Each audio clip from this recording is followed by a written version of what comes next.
our next guest is in the trench of this crisis. Because while most businesses have been allowed to reopen here in the state of Michigan, bars and restaurants remain closed to indoor dining, and that is putting more and more businesses on the brink of closure. So joining us again, our good friend here, John McNamara. He is the Vice President of Government Affairs for the Michigan Restaurant and Lodging Association. Thank you for being with us here on the MegaCast. Where do things stand now? Because are these businesses losing hope at this point? I would say, first of all, thank you for having me, and Happy New Year to you and your listeners. It depends. So since March, when COVID first came to Michigan and came to the country, restaurants have been closed for 143 days since March, and they've been closed for coming up on 60 days since the November 1st closure. So we've already lost close to 3,000 restaurants, and that number is going to continue to grow, unfortunately. So, some are continuing to fight. Some have said, I talked to a business owner today in East Lansing who said, he decided in November simply just to shut down and hope to weather through, until January 15th, when hopefully they can open again. But, there's also good news up front. Obviously, the, U.S. Congress appropriated more money for the Paycheck Protection Program, and the state appropriated money both for business owners and their employees. So, there are some bright spots, but obviously there's still a long way to go until, this industry and really the state of Michigan and the world is back to normal, whatever that normal looks like.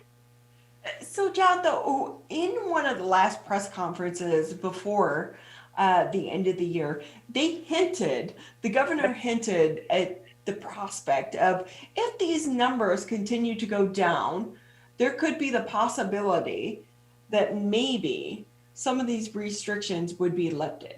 So do you think that's going to happen? Because I also kind of feel like some of these restaurant and business owners are being penalized for people that were traveling or gathering over the holidays, and they weren't doing it at the restaurants.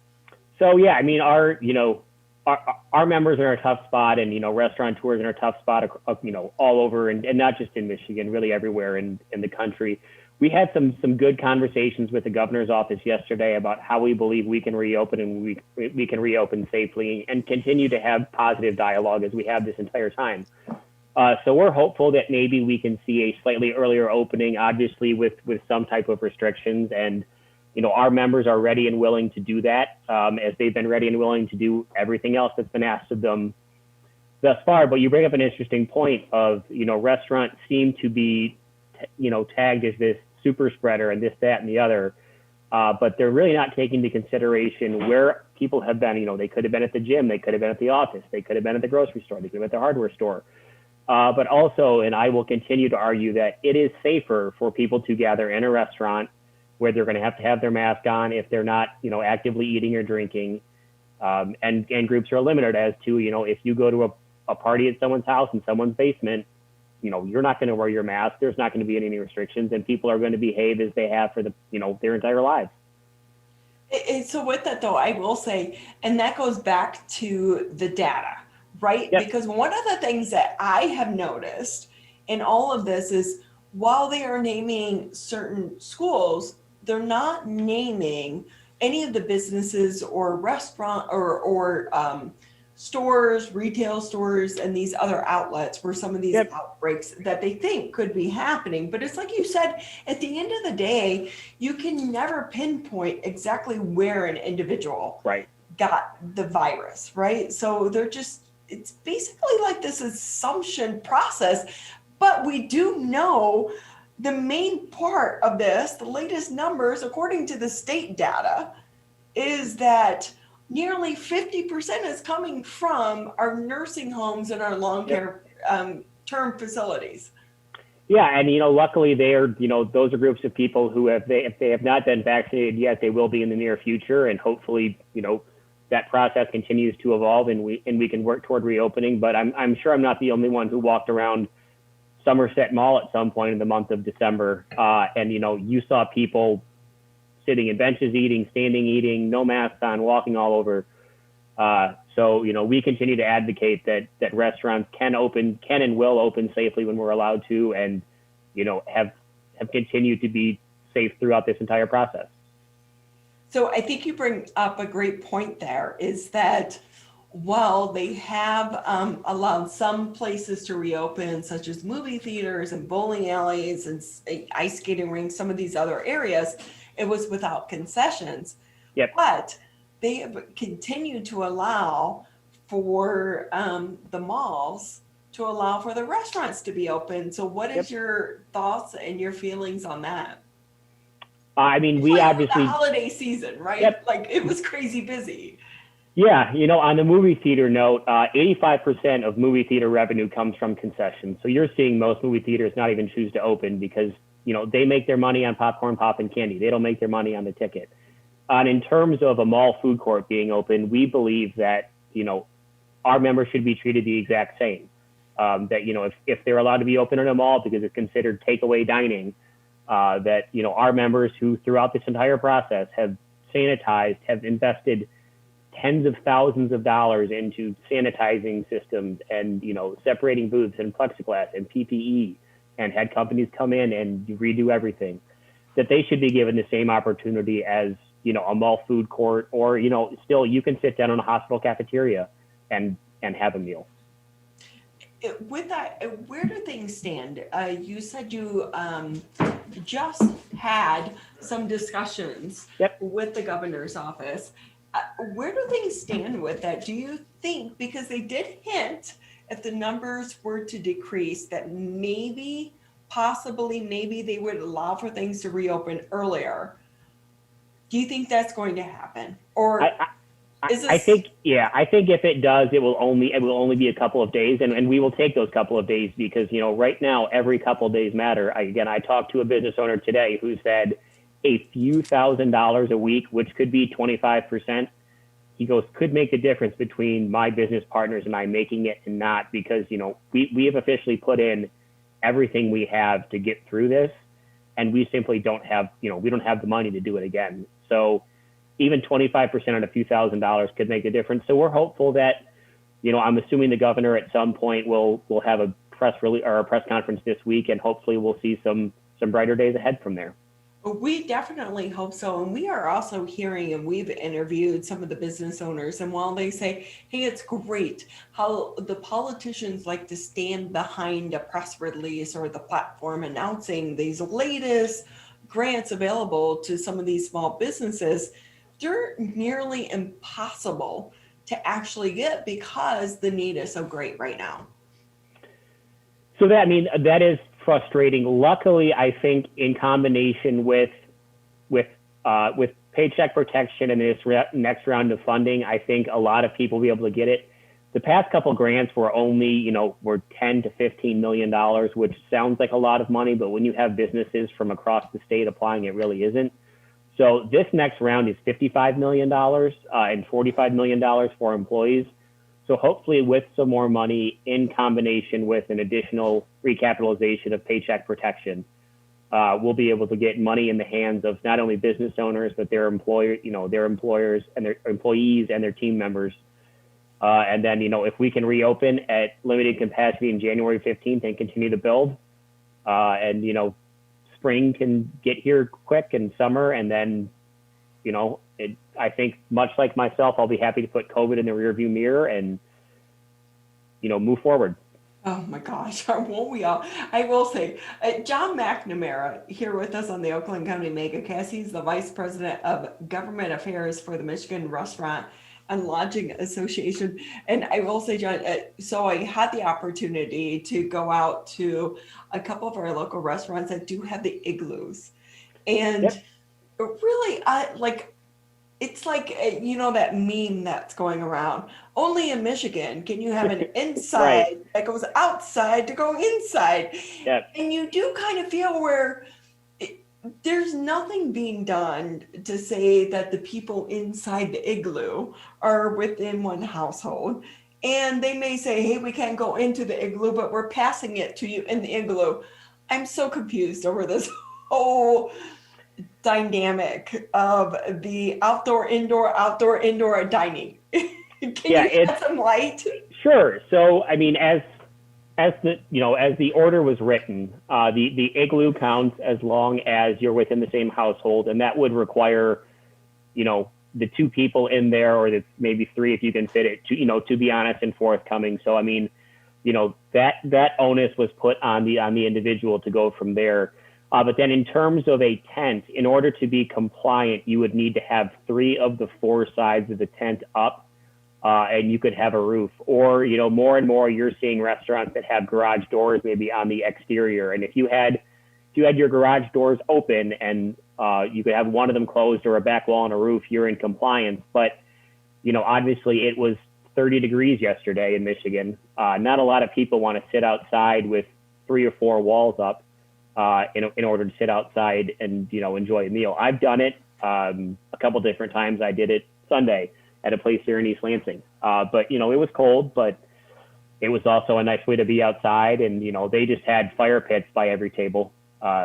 So, this industry continues to find creative ways to work around this and stay open. And, some of our members are frustrated. They're all scared, but at the same time, they're all focused on, getting to January 15th and continuing to be open and, serve the communities they serve. Yeah, but on top of that, John, what are the chances? We're not talking about the employees that everyone wants to say, oh my gosh, they're getting unemployment. But for some of them, this unemployment is maybe $100 a week or $150 a week. That is not going to pay their rent. That No. is not going to keep food on their tables. And they can't get another job to supplement that income. So, and that's just on the employee front of all of this. When you guys are doing your talks with the governor and people of her team, are they getting that? Because these are the people that are falling in between the cracks of the unemployment system as well. They do. And I mean, I think the governor and her team are in a very tough place. And not to say that we haven't had our disagreements over the past, 8 months, because we absolutely have. But, they're trying to run a state, prevent a pandemic from spreading, and, keep probably hundreds of balls in the air at the same time. So, I mean, they are in contact, they are listening. But at the same time, obviously, the veto of the $220 million is going to delay some unemployment. And Michigan's unemployment system is just quite simply not nimble enough to handle a situation like this. And I don't know if there is one in the country that is. It's just, obviously no one's been through a pandemic before. So I think obviously some changes have to be made moving forward. But we're going to learn a lot from this as a country, as a state, as a society, as an industry, of hopefully never have to do it again. But I think if we do, have some processes in place that will make it cleaner and smoother for, again, the next time I hope never happens. We all hope the next time Right. never happens, right? And I will say that is kind of the hope in 2021 with the vaccine. I will say this conversation, you seem a little bit softer on your stance with the governor and her team. So my guess is, if I can read between the lines a little bit, is that maybe there's some positivity between there that she's going to lift this before the 15th. I think there's some positivity heading forward, and also there were some great pieces of legislation in lame duck that were passed and that she signed. One of them was House Bill 5770, which would require third-party delivery companies such as Uber Eats, DoorDash, Grubhub to get the permission of the restaurant before listing them on their mobile app or website. And Michigan was the second state to do that. She signed the $45 million employee fund that MRLA's foundation is administering. She signed $55 million for, business owners. So some positive steps have been made, and, we're looking forward to continuing to build that relationship with the governor. And, again, she's been in a tough spot. I will never deny that. As an association, we disagree with some of the decisions she's made, but at the same time, we're not sitting in that seat either. So looking forward to better days and continue to work with the governor. So, John, I'm going to leave you with one thought, is that you're talking about one thing with the governor. She's in a tough spot. All of this has to surround the businesses and the restaurants, because you cannot go in Right. and with a mask. So I'm gonna tell you, my sister created, and my sister is just a regular person, by the way. She's not an entrepreneur. She's just my sister. She came up with a mask, and you can eat and you can drink. So I can drink a drink, and I can eat, and I can keep my mask on, and then in between my bites, I can put my mask up and I can just continue about my business. So, in the argument sake of the whole restaurant industry and everything that's going on, I'm like, she's found a solution, and she's just a regular person. Right. I think she Right. should go on. She should go on Shark Tank. This has Shark Tank written all over it. Right. So hey, if you want some, if somebody of your businesses want some, but I will tell you, especially like if you want to drink a drink, you want to eat Right. a bite, you can do it, and you can just. But you know, she's been through people, and it's got the little double tab and this, that, and the other. But it really was about being able to, because they love eating out, and it's Right. like, you know, and because I'm sorry, BYOB, bring your own blanket. Right. That is not working, especially for people who are kind of at the higher end of the economic It's not. spectrum, right? They don't get that as much, but this could be our solution. So It could be. I'm gonna John, hope. I'm going to I'm gonna hope it doesn't come to that. But BYOB, and I'm going to bring I'm going to BYOM. I'm going to bring my own mask that allows me to eat and drink between my drinks and my eats. perfect.